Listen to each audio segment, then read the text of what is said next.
자, 우리 1과목 개인정보법과 제도입니다.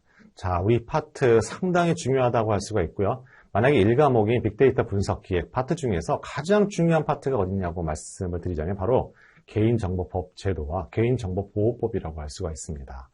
자, 전체 문항 우리 1과목 20문항이잖아요. 그 중에서 최소한 3에서 5문항이 출제되는 곳이 바로 이곳이라고 할 수가 있고, 혹자는 또는 수험을 준비하시는 수험생 입장에서는 이런 말씀을 많이 들어요. 아니, 빅데이터 분석 기사 시험을 보는데 굳이 법에 관련된 조문까지 암기를 하고 이해를 해야 될 필요가 있을까라고 하시는 분이 상당수 있다는 걸 알게 됩니다. 몇 가지 배경을 좀 아시게 되면 그 이유를 좀 이해하실 것 같습니다. 좀 그 배경을 잠깐 설명을 드리도록 할게요. 자, 여러분이 학습하시는 개인정보법, 즉 데이터 3법의 큰 한 축을 담당하는 개인정보법은요. 자, 공공 부분만 적용되는 게 아니에요. 민간 부분 다 적용이 됩니다. 단일법이에요. 그죠? 그래서 여러분 공공기관에 다니고 있는 직원 모든 분들은 사전 필수 이수 과목 중에 하나가 바로 개인정보법이라고 할 수가 있습니다. 이렇게 모든 한 40만이 넘는 공공직원에 근무하는 직원분 모두가 이와 같은 사전 꼭 필수 이수 과목이 지정된 이유가 있었겠죠. 그죠? 그만큼 파급 효과가 중요하고 이로써 역할이 중요하기 때문에 그 사전 이수 과목이라고 할 수가 있고, 이와 같은 개인정보법이 개정이 된 이유는 무엇일까요? 우리 데이터 경제 활성화를 위해서 만들어지게 된 거잖아요. 그래서 앞으로도 아마 빅데이터 분석 기사 시험에서는 최소 3문제 또는 5문제가 바로 1과목에서 이 파트에서 나올 거라는 점 다시 한번 강조드리고요. 따라서 여러분은 제가 중요한 파트 법조문 사항들이 있어요. 이 사항들을 꼼꼼하게 이해하고 학습하시는 방법이 필요하다는 거 다시 한번 강조해서 말씀드리도록 하겠습니다. 자, 첫 번째, 개인정보보호법의 목적이에요. 그죠? 자, 개인정보법은 개인정보에 관한 일반법입니다. 자, 공공부분, 민간부분 다 모두에게 적용되는 법이고요. 개인정보의 효율적 활용이에요. 데이터 경제 활성화가 주 목적이 있습니다. 그러기 위해서는 우리 일반적으로 준수의 사항들이 등장을 하게 되잖아요. 자, 정보 주체의 사생활 보호 등 정당한 권익을 보호하고 개인정보 보호의 사각지대를 해소하면서 적절한 규율 대상을 명확하기 위함이라고 할 수가 있습니다. 자, 다음 개인정보의 정의예요. 자, 정의. 자, 개인정보는 살아있는 개인에 관한 정보라고 할 수가 있습니다. 자연인에 관련된 정보라고 할 수가 있고, 자, 특히 성명이나 주민등록번호, 영상 등을 통하여 개인이 알아볼 수 있는 정보를 개인정보라고 하게 되고요. 또한 해당 정보만으로 특정 개인을 알아볼 수 없더라도 다른 정보와 쉽게 결합하여 알아볼 수 있는 정보. 이걸 우리는 가명정보라고 하게 되죠. 가명정보. 우리 이제 그 뒷차시 계속 나올 텐데요. 여러분, 우리 개인정보법에서 개인정보라는 것은 개인정보와 가명정보를 말합니다. 또 다른 단어가 또 등장을 하게 돼요. 그건 익명정보라고 하게 되는데요. 익명정보는 우리 개인정보법 법 테두리 안에 존재하지 않습니다. 따라서 익명정보는 그냥 마음대로 쓰시면 돼요. 그러면 가명정보와 익명정보의 차이점은 무엇이냐라고 설명을 드리자면, 가명정보는 우리 가명 처리를 하죠. 우리 비식별화 기술이라고 하게 되는데요. 자, 그걸 하거나, 그래서 추가적인 정보나 어떤 결합 없이는 그 사람 개인을 식별할 수 없는 정보를 우리는 가명정보라고 그래요. 그럼 거꾸로 얘기하자면, 어떤 추가적인 정보나 결합을 해서 개인을 식별할 수가 있는 게 가명정보라고 말씀드릴 수가 있죠. 하지만 익명정보는 그와 같은 추가적인 정보나 결합을 하든 뭘 하든 간에 그 사람을 식별할 수 있는 원래 상태로 보관할 수 없는, 식별할 수 없게 만드는 그런 정보를 우리는 익명정보라고 하게 됩니다. 그렇죠? 이해하시죠? 그래서 익명정보와 가명정보, 그리고 그다음에 개인정보, 크게 3가지 정보가 있지만, 개인정보가 있지만, 우리가 말하는 개인정보법에서 보호할 개인정보라는 것은 개인정보와 가명정보라는 것 꼭 기억하시기 바랍니다. 그래서 따라서 개인정보의 주체는 자연이냐 하며 법인 또는 단체의 정보는 해당되지 않습니다. 자, 이 범위 꼭 기억하시고요. 자, 여러분 별표 치십시오. 우리 개인정보의 구성 요소 4가지가 있습니다. 딱 우리 시험 문제에 출제하기 좋은 포인트라고 할 수가 있고요. 첫 번째, 살아있는 개인에 관한 정보입니다. 자, 사망자에 관한 정보는 개인정보가 아니에요. 자, 우리 시험 범위를 제가 딱 포인트를 말씀해 드리는데요. 그 포인트에 해당되는 건 아주 꼼꼼하게 이해를 하실 필요가 있고, 언제든지 출제하시는 분들이 여러분을 현혹시켜서 오답 보기로 출제될 가능성이 높은 부분이라는 거 다시 한번 꼭 기억하시기 바랍니다. 단, 자, 사망자의 정보가 유족과의 관계를 나타내는 정보일 경우에는 그건 개인정보에 해당이 됩니다. 그 살아있는 사람을 식별할 수 있게끔 만들게 된다면 우리는 그건 개인정보라고 할 수가 있어요. 자, 법인 또는 단체 정보는 개인정보가 아니지만 또는 임원 업무 담당자 이름, 자택 주소, 개인 연락처 등은 개인정보에 해당이 됩니다. 자, 이런 부가적인 조건들을 반드시 여러분 기억하셔야 되고, 우리 보기에선 반드시 이런 문구가 항상 따르게 되겠죠. 그죠? 네, 그런 문구를 조심하셔야 됩니다. 두 번째, 특정 개인과의 관련성이에요. 자, 개인정보 해당성 여부는 구체적 사항에 따라 다르게 평가를 하게 되고, 자, 일반 사물에 관한 정보는 개인정보가 아니에요. 하지만 예를 들자면 특정 자동차의 번호와 개인 식별이 가능하다. 또는 특정 어떤 좌석 배치도가 특정 개인을 식별할 수 있다 하면 그 사물도 개인정보가 될 수가 있습니다. 자, 그런 얘기고요. 자, 특정 개인과의 관련성은 1인에 한정하지 않다고 나와 있어요. 여러분 SNS 열심히 하죠. 여러분 댐스타에 올려져 있는 단체 사진 다 개인정보가 될 수가 있습니다.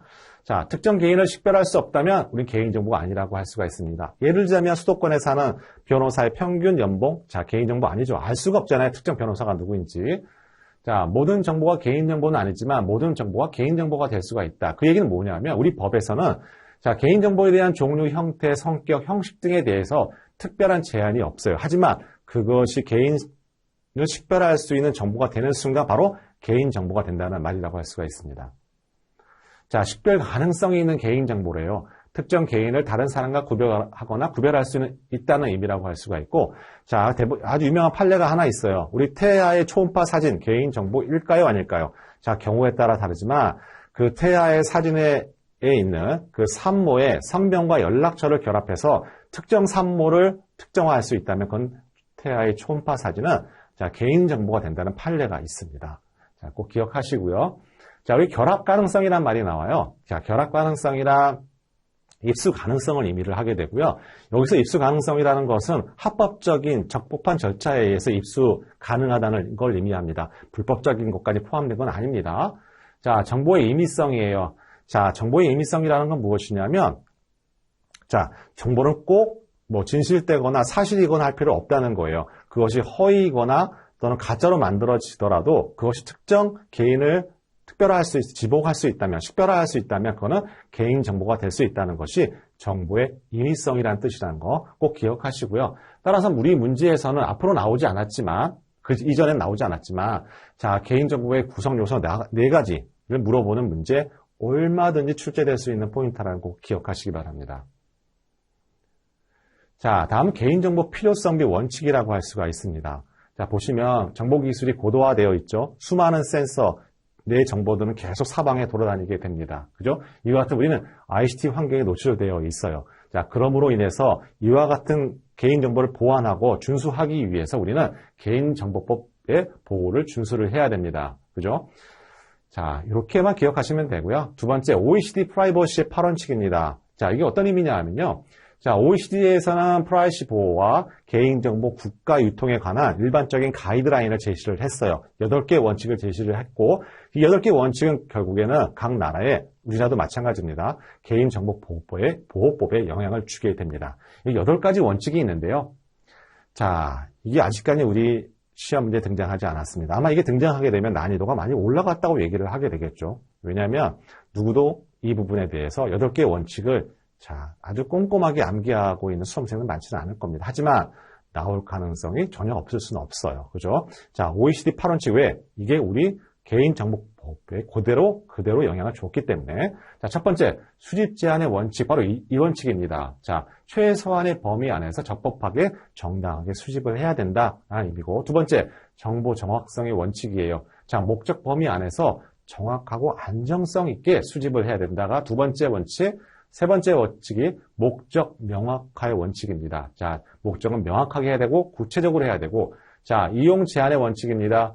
자, 목적 범위 안에서 적법하게 처리하고 목적의 활용을 금지해야 된다. 자, 안전성 확보의 원칙, 자, 공개의 원칙, 정보 주체 참여의 원칙, 자, 책임의 원칙, 이렇게 8개의 원칙이 바로 OECD 프라이버시의 원칙이라는 거 여러분 꼭 기억하시고요. 자, 제가 왜 여기 그 개인과 법 제도를 꼼꼼하게 하냐면 제가 서울대 처음 시작할 때 말씀드렸지만 그만큼 중요하기 때문에 그래요. 그죠? 자, 우리 1과목에서 3문제, 5문항이면 굉장히 큰 비중을 많이 차지하는 곳입니다. 여러분 소홀하게 할 수가 없어요.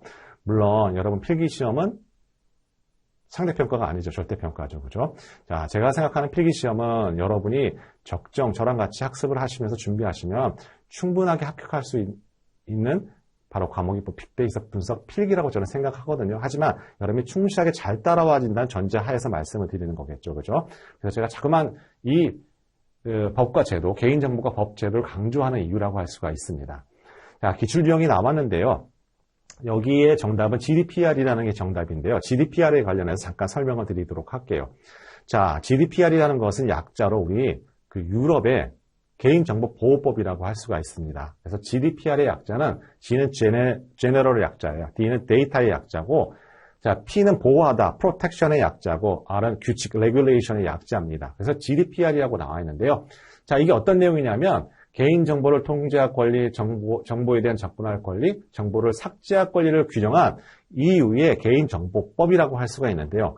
어떤 분은 이런 얘기 하세요. 아니, 그 EU에 대한 개인정보법도 꼭 알고 있어야만 해? 라고 하시는데요. 자, 이게 법적 구성력이 있어요. 법적 구성력이 있다는 건 뭐냐면 EU와 거래하는 모든 국가가 만약에 이와 같은 법을 GDPR에서 규정한 법을 개인정보법을 위반하게 되면 벌금과 과태료가 부과될 수 있다는 점이에요. 그래서 여러분 GDPR 꼭 기억하시고요. 자, 그래서 우리 문제에 3회 문제에 기출문제로 등장하게 된 것입니다. 자, 그렇게 기억하시면 되고요. 그러면 우리 데이터 3법의 핵심의 축이라고 할 수 있는 개인정보보호법이 뭐가 바뀌었는지 하나하나 확인해 보도록 할게요. 자, 첫 번째, 개인정보 판단 기준이 명확합니다. 자, 개정 전에는 그냥 살아있는 개인에 관한 정보였어요. 하지만 더 구체적으로 명시를 하게 됩니다. 거기 안에 들어온 정보가 뭐라고요? 가명 정보라는 겁니다. 그럼 개인정보법 안에는 뭐가 있다? 개인에 관한 정보와 가명 정보가 우리가 얘기하는 개인정보법 안에 테두리 안에 있다고 생각하시면 되고요. 자, 여기 또 중요한 포인트가 하나 있어요. 자, 가명 처리된 정보, 가명 정보는 자, 뭐의 동의 없이, 개인의 동의 없이 1번 통계 작성, 두 번째 과학적 연구, 세 번째 공익적 기록 보존 등의 목적으로 동의 없이 사용할 수 있다. 자, 우리 시험 문제에서 딱 내기 좋은 문제라고 할 수가 있습니다. 자, 두 번째, 자, 수집 목적과 합리적 관련 범위 내에서 내용이 확대가 됐다고 할 수가 있습니다. 자, 개정 전과 개정 후가 있어요. 자, 우리는 개인 정보 수집할 때 어땠나요? 굉장히 엄격한 법 해석을 했어요. 그래서 단계별로 할 때마다 개인의 정보 전화해서 수집하고 이렇게 진행을 해왔죠. 그죠? 하지만 이렇게 함으로 인해서 우리 기업에서는 아주 보안을 담당하는 전문 기관에서 기업 간 데이터를 이와 같은 결합 또는 가명 정보 처리시켜서 우리는 빅데이터 활용할 수 있는 데이터를 우리는 만들어낼 수 있다고 할 수가 있습니다. 그죠? 그래서 당초 수집 목적과 합리적으로 관련된 범위 내에서 정보 주체의 동의 없이 개인정보 이용, 제공이 가능해지게 됐다는 것이 큰 의미가 있고요. 자, 이 포인트에서 가장 중요한 건 1번이에요. 아, 개인정보법이 어떻게 바뀌었구나. 그 다음에 2번, 수집 목적과 합리적 관련 범위 내에서 이렇게 함으로써 우리는 어떤 이득이 있구나. 마지막 세 번째는 개인정보 보호 추진책의 효율화라고 할 수가 있는데요. 자, 이거는 그냥 예전에는 뭐 행안부, 방송의 금융 여러 가지 기관에서 했지만 지금은 개인정보보호위원회에서 담당을 하게 되고 여러분이 궁금한 사항 구글에서 개인정보위원회 하게 되면 여러 가지 정보들이 그 안에 있다는 것도 미리 말씀을 드립니다. 자, 마지막으로 하나 중요한 게 있는데요. 개인정보 처리자 책임성 강화예요. 자, 개인정보 처리자라는 건 무엇이냐면, 여러분 이제 다 법조문을 다 볼 수가 없잖아요. 그래서 중요한 포인트만 찝어내서, 자, 나올 가능성이 많은 포인트만 여러분 이제 학습하고 계시는데요. 자, 개인정보 처리자라는 건 무엇이냐면, 업무의 목적으로 개인정보를 직접 또는 제3자에게 위탁을 해서 처리하는 뭐 사업자, 개인, 뭐 공공기관 다 모두 다 개인정보 처리자라고 할 수가 있는데 이 개인정보 처리자에게는 강력한 어떤 책임을 부여하게 됩니다. 그죠? 그래서 나중에 한 번 더 설명을 드리겠지만 우리 익명정보와 가명정보 있다고 말씀드렸잖아요. 어떤 목적을 달성하기 위해서 익명정보와 가명정보가 있다면 일단 익명정보를 먼저 처리를 하는 걸 원칙으로 합니다. 그죠? 두 번째는 익명정보를 할 수 없으면 가명정보를 처리하게끔 되어 있어요. 그죠? 그래서 개인정보 처리자의 의무사항들이 굉장히 많습니다. 하지만 이 포인트만 여러분 꼭 기억하시면 돼요. 자, 다음은 개인정보 처리 단계별 보호라고 할 수가 있습니다. 첫 번째, 개인정보의 수집 이용이에요. 자, 개인정보 수집에서 정보 주체로부터 직접 이름, 주소, 전화번호 등의 정보를 제공받는 것뿐만 아니라 정보 주체에 관한 모든 형태의 개인정보를 취득하는 것을 우리는 개인정보 수집이라고 합니다. 자, 정보의 원칙이 있는데요. 개인정보의 원칙이 뭐냐면 개인정보는 정보 주체로부터 직접 수집이 원칙인 경우 필요한 경우에는 제3자를 통해서 수집 이용이 가능하다고 할 수가 있습니다. 자, 여러분 굉장히 중요한 포인트입니다. 자, 여러분 여기는 자, 앞에 제가 강조한 부분도 중요하지만 자, 여기 앞에 문구가 빠졌어요. 그러니까 개인정보의 동의 없이 앞에 문구가 빠졌습니다. 개인정보의 동의 없이 개인의 동의 없이 개인 정보 주체의 동의 없이 딱 같은 말이죠. 개인정보의 수집 및 수집 목적 내 이용이 가능한 경우 6가지입니다. 반드시 여러분 이해하고 암기를 하고 있어야 돼요.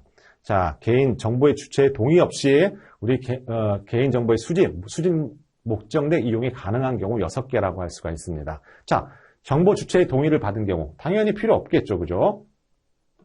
자, 정보 주체의 동의를 받은 경우 또는 법률에 특별한 규정이 있거나 법령상 의무를 준수하기 위하여 불가피한 경우. 세 번째, 공공기관이 법령 등에서 정한 소관 업무의 수행을 위하여 불가피한 경우. 자, 정보 주체와의 계약의 체결 및 이행을 위하여 불가피하게 필요한 경우. 자, 명백히 정보 주체 등의 급박한 생명이나 신체, 재산의 이익을 위해 필요한 경우. 마지막으로 개인정보 처리자의 정당한 이익 달성을 위해 필요한 경우에는 우리 개인정보, 우리 그 정보 주체의 동의 없이 이렇게 수집 또는 수집 목적 내 이용이 가능하다는 거 다시 한번 강조해서 말씀을 드리도록 하겠습니다. 우리 진짜 생명이 급박하잖아요. 그죠? 누가 가족이 그러면은 경찰관, 소방서에 개인정보 해서 위치해서 하잖아요. 그죠? 자, 그런 경우라고 생각하시면 되겠습니다. 자, 기출 유형 따라잡기 확인해 보도록 하겠습니다. 자, 다음 중, 제가 한 가지로 설명을 드렸네요. 그죠? 자, 이렇게 개인정보, 요 밑에 설명드리도록 할게요. 자, 기출 유형 따라잡기가 있습니다. 자, 이게. 자, 다음 중 개인정보 주체의 동의 없이 개인정보 이용이 가능한 경우 물어봤습니다. 자, 뭘까요? 자, 우리 응급한 사고로 급하게 수술하는 경우 개인정보 조회할 수가 있겠죠. 그죠? 여기 보시면 어디에 해당되는 사항인가요? 자, 명백히 정보 주체 등의 급박한 생명, 신체, 재산의 이익을 위해 필요한 경우라고 할 수가 있습니다. 자, 이 문제는 언제든지 계속 다시 한번 언급이 돼서 나오게 될 거예요. 자, 이와 같이 개인정보 수집할 경우에는 그럼 어떻게? 기본 목적 외에는 반드시 우리 동의를 받아야 돼요. 동의를 받을 때 반드시 필수 고리사항들이 있습니다. 굉장히 중요하다고 할 수가 있어요. 모든 게 이 파트에서는 언제든지 시험 문제화 시켜서 나올 수 있는 파트고 또한 그동안 기출문제에서 등장하게 된 내용이라고 할 수가 있습니다. 자, 어떤 게 있나 확인해 보도록 할게요. 자, 개인정보의 수집, 이용 목적을 반드시 고지를 해줘야 돼요. 누구한테? 정보 주체에게. 또는 수집하려는 개인정보의 항목이 무엇인지 또는 개인정보의 보유 및 이용 기간이 무엇인지 마지막 동의를 거부할 권리가 있다는 사실 및 동의 거부에 대한 불이익이 있는 경우에 그 불이익 내용이 무엇인지를 반드시 명시를 해줘야만 합니다. 자, 여러분 이런 경우에 어디 동의서를 받게 되잖아요. 자, 동의서를 받을 때에도 어떤 표기하는 방법이 있습니다. 여러분 꼭 기억하세요. 여기 여백에 메모를 해주신 것도 괜찮은 것 같습니다. 일단 마케팅 목적일 경우에는 반드시 다른 글씨체와는 다르게 강조를 해야만 됩니다. 그 다음에 뒤에 편에 또 한번 나오겠지만 우리 민감 정보라고 있어요. 또는 고유식별 정보가 있거든요. 자, 그 부분을 만약에 이용하겠다 하게 되면 그 문항지에서 동의서에 별도로 아주 강렬하게 딴 글씨보다는 훨씬 크게 정확하게 표현하자면 20% 크게 밑줄을 긋고 표기하게끔 되어 있습니다. 마지막에 자, 제3자에게 여러분 수집한 걸 자, 이용 제공하려고 할 때도 자, 그 부분이 있으면 아주 굵은 글씨로 20% 크게 밑줄을 쳐서 여러분에게 확실하게 식별할 수 있도록 그 동의서에 표기하게끔 법적으로 구성이 되어 있다는 거 여러분 꼭 기억하시기 바랍니다. 자, 우리 기출문제인데요. 기출 유형 따라잡기 확인해 보도록 할게요. 자, 개인정보 수집 이용 동의 시 필수 고리 사항이 아닌 것은 물어봤습니다. 자, 개인정보의 수집 이용 목적, 수집하려는 개인정보의 항목들, 동의를 거부할 권리가 있다는 사실, 마지막에 파기가 되는 정보는 아니라고 할 수가 있습니다. 자, 이와 같은 문제 유형이 어떤 거요? 고정된 유형의 형태라고 할 수가 있고, 앞으로도 계속 주기적인 변경을 가하면서 출제가 되는 부분이라고 말씀드릴 수가 있어요. 자, 정보의 수집 제한은 아주 필요한 목적에 필요한 범위 내에서 최소한의 정보만을 우리는 적법하게 수집해야만 합니다. 따라서 개인정보 수집 처리자, 개인정보 처리자는 정보 주체가 필요 최소한의 정보 외에 개인정보 수집에 동의하지 않는다는 이유로 정보 주체에게 재화 또는 서비스의 제공을 거부할 수가 없습니다. 자, 여기 중요한 또 포인트가 하나 있는데요. 민감 정보와 고유 식별 정보가 있어요. 자, 원래 민간 정보와 고유 식별 정보는 처리를 하지 못하게 되어 있습니다. 아주 예외적인 경우, 언제 법령에서 구체적으로 허용된 경우에 한해서만 처리가 가능하도록 되어 있어요. 자, 민간 정보와 고유 식별 정보를 구분하는 것이 우리 시험의 포인트라고 할 수가 있고, 자, 민간 정보에 어떤 것들이 있냐 하면 사상과 신념, 노동조합, 정당에 가입할 때, 정치적 견해, 건강, 성생활에 관한 정보, 유전자 검사 등의 결과로 얻어진 유전 정보, 범죄 경력 자료 등에 해당되는 정보가 바로 민감 정보라고 할 수가 있습니다. 자, 고유 식별 정보에는 어떤 것들이 있냐? 자, 주민번호, 외국인 번호, 여권 번호, 운전면허 번호 등이 다 고유 식별 정보라고 할 수가 있고, 자, 우리 시험에서 민감 정보와 고유 식별 정보를 구분하는 문제 굉장히 중요한 문제라고 할 수가 있습니다. 자, 기출문제 확인해 보도록 할게요. 자, 3회 기출했던 문제라고 할 수가 있고, 자, 다음 중 개인정보 수집 제한과 관련해서 민감정보에 해당되지 않는 것을 물어봤습니다. 결국에는 민감정보와 고유식별 정보를 구분하는 문제라고 할 수가 있습니다. 정답은 그래서 4번 취미생활이라고 할 수가 있어요. 자, 2번. 자, 고유식별 정보의 하나의 주민번호는 굉장히 엄격한 잣대가 부여집니다. 왜냐하면 다른 정보가 좀 다르잖아요. 그죠? 그래서 정보 주체의 동의 대상도 아니에요. 그죠? 그러니까 주민번호는 처리를 하면 안 돼. 개인정보 처리해주면 안 돼. 그죠? 그러니까 주민등록번호가 처리가 되는 예외적인 사항이 있습니다. 자, 3가지 사항이 있어요. 아주 급박한 경우. 그죠? 두 번째. 다시 한번 나오네요. 그죠? 자, 3가지 사항만 알고 가시면 될 것 같습니다. 자, 14세 미만, 홍보 및 마케팅, 자, 개인정보 3자의 전공 제한입니다. 자, 제가 여러분 이렇게 쭉 우리 개인정보법 관련해서 법조문을 같이 보고 계시는 거예요. 그래서 중요한 포인트, 즉 데이터 활용과 관련해서 우리 실생활에 관련돼서 굉장히 중요하게 생각하는 포인트별로 여러분에게 말씀을 드리는 거고, 자, 그 부분에 대해서는 여러분 아주 꼼꼼하게 그냥 대충 말고요. 꼼꼼하게 기억하시는 것 또는 암기하시는 거 굉장히 중요하고, 그것 중에 하나가 바로 개인정보 제3자 제공 제한입니다. 자, 제3자의 제공 시 반드시 동의를 받아야 할 필수 고지사항이라고 할 수가 있습니다. 자, 개인정보를 제공받는 자의 성명이 누구이며 제공받는 자의 개인정보 이용 목적이 무엇이고 제공하는 개인정보의 항목과 개인받는 자의 개인정보 보유 및 이용 기간 또는 동의 거부 권리 사실 및 동의 거부에 대한 불이익이 있는 경우 그 불이익의 내용들을 다 우리는 고지해야 됩니다. 자, 마지막 여러분의 이 파트에서 극복해야 할 암기 파트인 것 같습니다. 자, 제3자 제공이 가능한 경우 있어요. 쭉 보시면 되고요. 자, 목적 외 이용, 제공, 허용 사유도 있습니다. 하지만 자, 제가 앞에 부분에 얘기했던 포인트 중심으로 여러분 학습하시면 되고요. 자, 6번 영상정보기기의 운영 및 제한이에요. 실생활에 우리 많이 접하게 되잖아요. 옆에 CCTV도 많고 어디 가게 말 때마다 이런 영상 정보 처리 기기들이 많이 갖춰져 있죠. 그죠? 자, 그런 경우에는 일단은 우리 녹음 기능 사용이나 설치 목적과 다른 임의 조작은 허용되지 않아요. 만약에 영상도 있고 녹음이 된다. 그 불법입니다. 여러분 한번 신고하시면 문제가 될 사업주가 문제가 될 소지가 100% 있습니다. 녹음이 되면 안 돼요. 목소리가 녹음이 되면 안 됩니다. 그 다음에 자, 공개된 장소에 영상정보 처리기기 설치 운영 시 정보 주체에 알아볼 수 있도록 안내판을 설치를 해야 돼요. 자, 영상정보 처리기기 안에 밑에 여러분 그게 없으면 안 됩니다. 자, 설치 목적 및 장소, 차량 범위 및 시간, 관리 책임자의 성명 및 연락처 등을 반드시 여러분 설치를 해야만 합니다. 그죠? 개인정보 파기 및 분리 보관이 있고요. 자, 정보 주체의 권리에 관련된 쭉 부분이 나와 있습니다. 자, 여러분 한 가지만 더 말씀드리면, 자, 우리 개인정보법 개정이 되면서 뭐가 또 강화가 됐냐면, 제가 좀 전에 말씀드렸죠. 개인정보 처리자의 책임성이 강화가 됐어요. 그죠? 그래서 제가 개인정보 처리자의 그 의무사항 중 굉장히 여러 가지가 있어요. 법정을 찾아보시면요. 근데 나머지는 읽어보면 금방 아실 것 같아요. 내용들이 거의 명확하게 딱딱 구분이 되어 있기 때문에. 근데 제가 아까 서두에서 잠깐 말씀드렸죠. 개인정보 처리자는 만약에 익명정보 처리와 가명정보 처리가 있어요. 그럼 먼저 익명 처리를 먼저 우선 해야 돼요. 그죠? 근데 익명 처리를 목적 달성을 익명 처리를 해도 달성할 수 있고 가명 처리해도 달성할 수 있으면 익명 처리를 먼저 해야 되는 것이 먼저 원칙이고, 만약 익명 정보 처리를 해서 목적 달성할 수 없다 그러면 가명 정보 처리를 하는 그 다음 순서가 있는 것입니다. 여러분 꼭 기억하시기 바랍니다. 자, 우리 3회 기출 문제입니다. 자, 개인정보 처리자의 일부 사항과 관련이 없는 것은 물어봤습니다. 자, 개인정보를 수집할 때는 그 목적에 필요한 범위에서 최소한의 개인정보를 수집해야 합니다. 자, 반드시 익명으로 처리해야 합니까? 자, 여기 단서 조항이 붙었죠. 그죠? 제가 뭐라고 말씀드렸어요. 자, 익명으로 처리하는 건 원칙이 맞아요. 하지만 목적 달성을 할 수 없을 경우에는 어떻게 가명 정보 처리를 해야만 한다는 거 여러분 꼭 기억하시기 바랍니다. 그래서 정답은 2번이라고 할 수가 있습니다. 자, 꼭 기억해야 할 출제 포인트가 쭉 있는데요.